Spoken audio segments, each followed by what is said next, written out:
Bonjour à tous, j'espère que vous allez bien. On se retrouve aujourd'hui pour une nouvelle vidéo qui ne va pas être un tutoriel maquillage, mais ça va être le bilan de mon haul Sephora du mois. Je suis allée chez Sephora, croyez-moi, j'ai trouvé de quoi acheter, je me suis même ruinée. Vous allez voir au niveau de cette vidéo, au niveau de mes achats, il n'y a pas forcément beaucoup de nouveautés. Je ne sais même pas s'il y a des nouveautés d'ailleurs. Enfin, en tout cas, il y a des produits qui sont sortis il n'y a pas très longtemps. Il y en a d'autres qui sont sortis il y a beaucoup plus longtemps.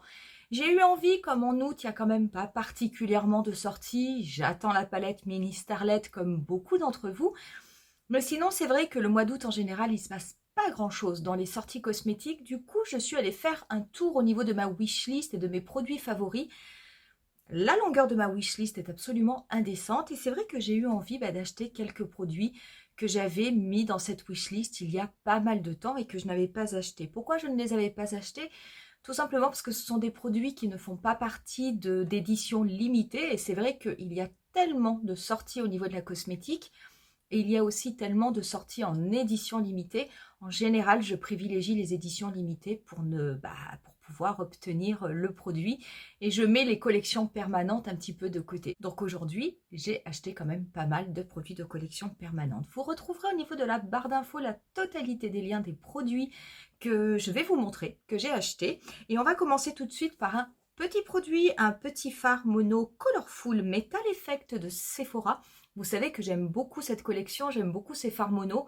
Je les trouve vraiment très beaux. Là, c'est le numéro 17 qui est Lunar Eclipse. Regardez-moi ça. Regardez-moi ça comme c'est beau. C'est un peu un bleu violet. C'est absolument magnifique. Je vais vous le mettre sur ma main. Je vais vous le zoomer pour que vous puissiez voir. C'est très beau. Et c'est vrai que j'adore porter ce type de fard, en fait, en smoky, mais un petit peu en mono. Je mets que ça. Et je prends juste une petite couleur claire, une petite couleur de transition pour venir estomper les contours.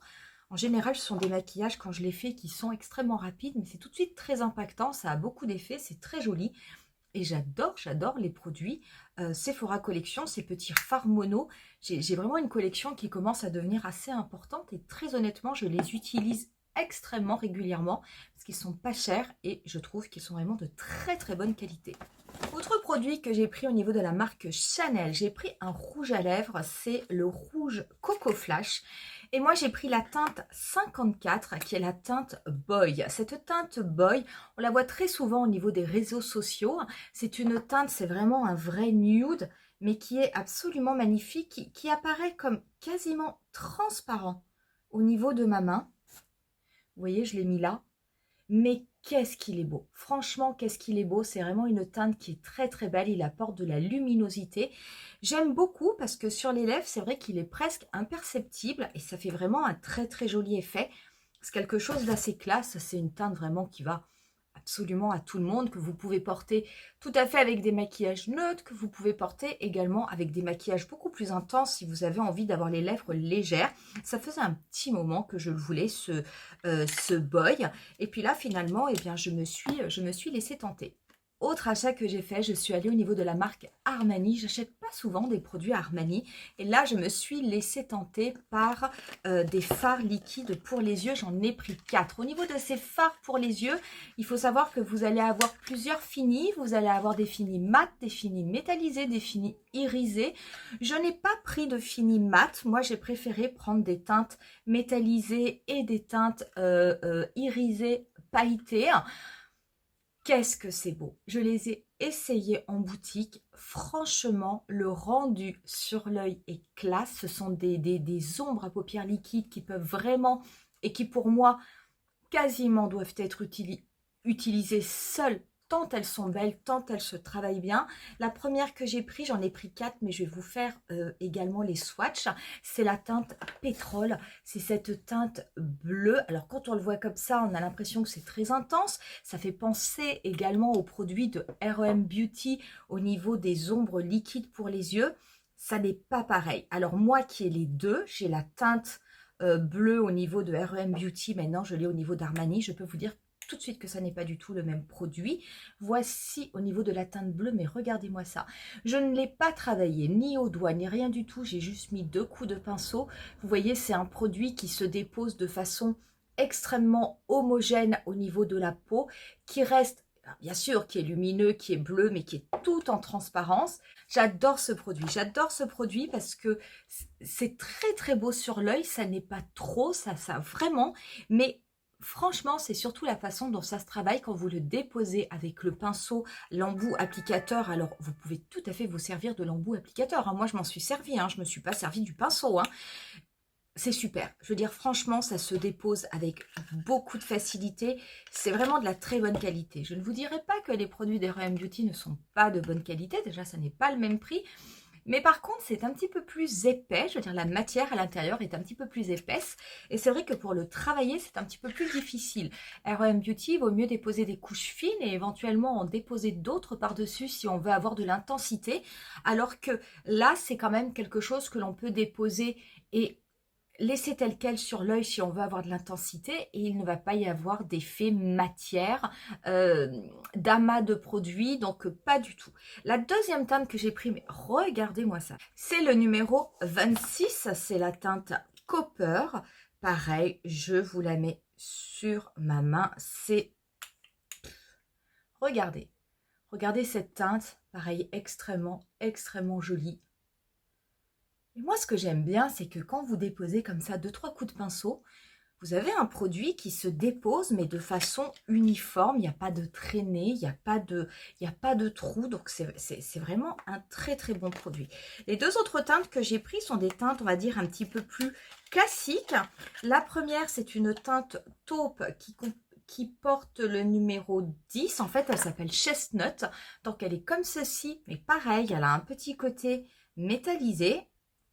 Alors ça, c'est sûr que vous pouvez l'utiliser tout seul au niveau de la paupière. Il n'y a absolument aucun problème avec cette teinte.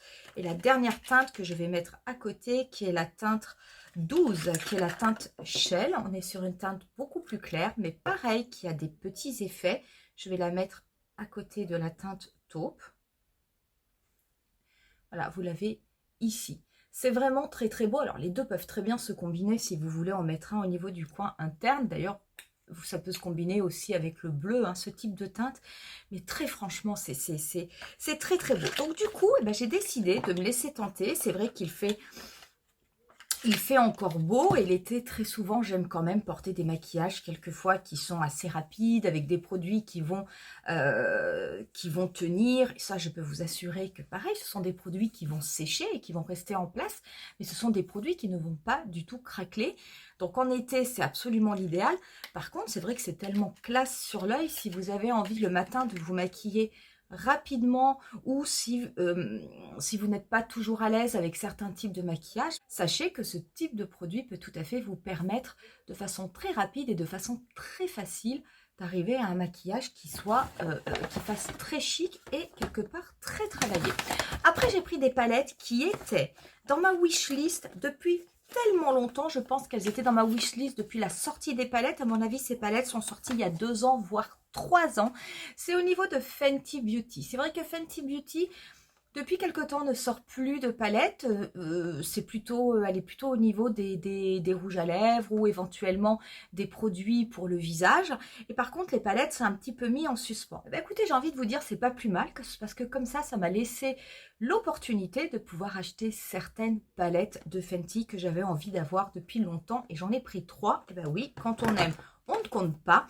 Donc j'ai pris les petites palettes, ces petites palettes à clapets de 6 fards qui s'aimantent en plus les unes aux autres. Moi j'ai une palette, je crois que c'est, alors c'est la numéro 9, ça c'est sûr, je crois que le nom c'était Fine Wine, on est un petit peu dans des teints bordeaux, et c'était des palettes en édition limitée, donc j'ai déjà bien fait de les acheter parce qu'on ne la trouve plus, et du coup bah là j'ai pris d'autres palettes. Par contre j'ai beaucoup de soucis, je n'arrive pas bien à les ouvrir. Qu'est-ce que c'est compliqué. Donc la première que j'ai prise, c'est la palette numéro 5 qui est corail quelque chose, pêche quelque chose, peach carrément. Ça j'adore. Alors j'adore parce que pour moi, ça c'est peut-être la plus belle palette de la collection de Fenty. Ce sont des teintes ultra faciles à travailler, ultra jolies, ultra portables, quelle que soit la couleur des yeux et tout. Vous avez des teintes mates qui sont super belles. Vous avez en haut des teintes irisées qui sont également très très jolies. Pour l'été, simplement ces deux teintes-là, je peux vous assurer que vous faites des maquillages de folie. Donc celle-là, je l'ai pris parce que c'est une palette, on va dire, très classique. Mais on est dans du pêche, on n'est pas dans du nude. Donc, mais je trouve vraiment que c'est une palette qui est idéale et qui est très utile dans une collection. La palette que j'ai pris ensuite est la numéro 2. La numéro 2, elle s'appelle Cool Neutrals. Et là, voici. Pourquoi je l'ai prise? Ce violet. Ce violet est absolument magnifique. En plus, il a plein de petits reflets. Je le trouve vraiment très beau. Donc, je voulais absolument l'avoir. Et au niveau de la palette, c'est très beau parce que vous avez ici des couleurs qui sont un petit peu grèges. Et là, vous avez des couleurs qui vont vers du mauve. Pareil, vous avez des teintes mates, des teintes métallisées. Ça, c'est très joli. Vous savez que j'ai quand même une vraie passion pour les teintes froides. Et celle-là aussi, ça faisait bien longtemps qu'elle était dans ma wishlist et qu'elle m'attendait désespérément. La dernière que j'ai prise, ça je l'ai pris parce que c'est le type de maquillage que j'adore. C'est la palette numéro 6 qui est Smoky. Et vous allez le voir tout de suite, qui est faite pour les Smoky. Donc dans cette palette-là, vous avez pareil des teintes qui sont quand même assez intenses au niveau de ce violet. C'est un violet métallisé. Vous avez également ici un noir pailleté, en fait presque un gris anthracite pailleté. Vous avez des teintes qui sont vraiment très profondes. C'est vrai que ça, c'est vraiment plus pour faire des maquillages un peu plus intenses ou ce que l'on appellerait des maquillages de soirée. En tout cas, c'est vrai que c'était vraiment des palettes qui me faisaient de l'œil depuis longtemps. Et voilà, l'avantage d'avoir quand même des collections qui sont permanentes, et ben ça permet d'acheter petit à petit à son rythme sans avoir besoin de toujours se jeter sur tout. De toute façon, je veux dire, on a tout un budget qui au bout d'un moment est limité, on ne peut pas tout acheter. Dernier petit produit que j'ai pris, je les ai juste pris parce qu'ils étaient en caisse et parce que les miens sont finis. J'ai juste pris deux petits produits Handy pour les mains. J'aime bien parce que comme ça, j'en ai toujours un dans mon sac. Surtout à Paris, j'ai envie de vous dire, mieux vaut avoir du gel pas trop loin. Voilà pour le bilan de mon haul. Vous voyez, j'ai quand même acheté, même si je n'ai pas acheté des nouveautés, j'ai quand même trouvé beaucoup de choses à acheter. Et il y a encore beaucoup de choses que j'aurais aimé acheter. N'hésitez pas à me dire en commentaire si vous connaissez ces produits, vous les connaissez sûrement, mais est-ce que vous les avez? Est-ce que vous avez certaines des palettes Fenty au niveau de votre collection? Parce qu'auquel cas, je vous ferai des tutoriels, même si ça n'est pas une nouveauté. Et puis, n'hésitez pas à me dire aussi si vous avez des fards liquides d'Armani. Nous, on en reste là pour cette vidéo. On se dit rendez-vous à très bientôt pour un nouveau tutoriel maquillage. Bye!